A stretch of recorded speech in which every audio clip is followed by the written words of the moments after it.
200-250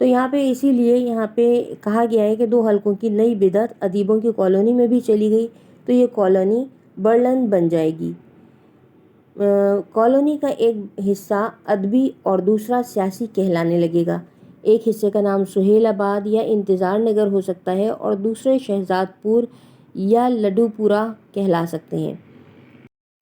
اب تو دونوں حلقے یعنی سیاسی اور ادب والے ہفتے میں ایک بار حلقہ لگاتے ہیں، چنانچہ ہفتے کے باقی دنوں ایک دوسرے کے ساتھ مل کر بیٹھ سکتے ہیں۔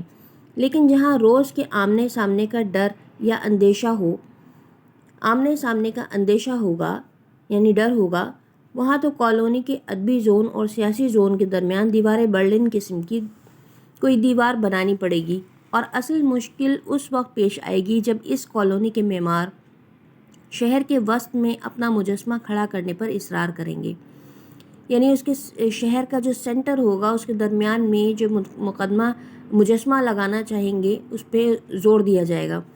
خطرہ یہ ہے کہ شہر کے وسط میں ہونے کی وجہ سے یہ مجسمہ دیوار میں چن دیا جائے گا۔ معمار شہر کا مجسمہ نصب کرنے پر بھی ہنگامہ ہونے کا اندیشہ ہے۔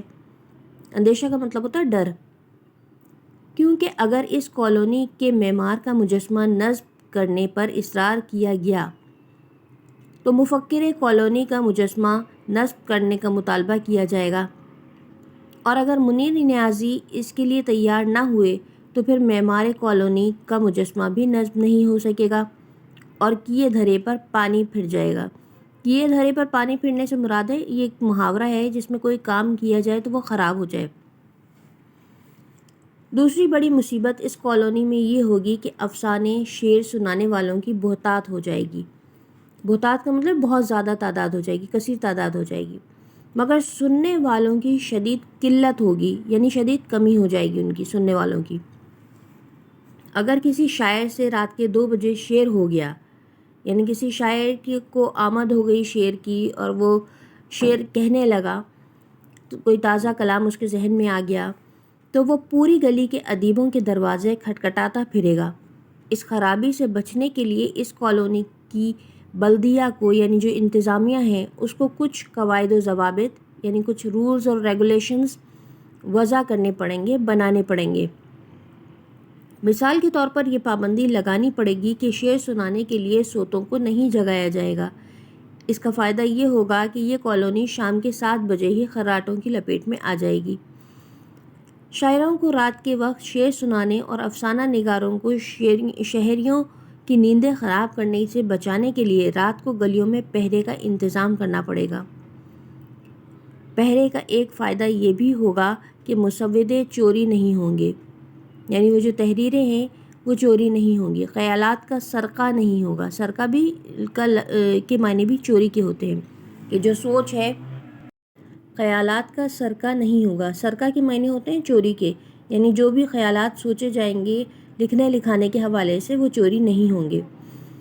کالونی کی کونسل امن عامہ کے مفاد کے تحت یعنی عام امن کے لیے جو وہاں کی کونسل ہوگی اس کے مفاد کے تحت کالونی میں نظم و نثر سنانے پر پابندی بھی عائد کر سکتی ہے، یعنی پابندی لگائی جا سکتی ہے۔ اس مقصد کے لیے شہر سے باہر کوئی جگہ مخصوص کی جا سکتی ہے۔ غلام عباس کی آنندی، غلام عباس جو تھے وہ ایک بہت مشہور افسانہ نگار تھے، ناول نگار تھے، بچوں کے مصنف تھے، شاعر تھے۔ آل انڈیا ریڈیو سے بھی کافی ان کا تعلق رہا، اس میں جاب کرتے تھے۔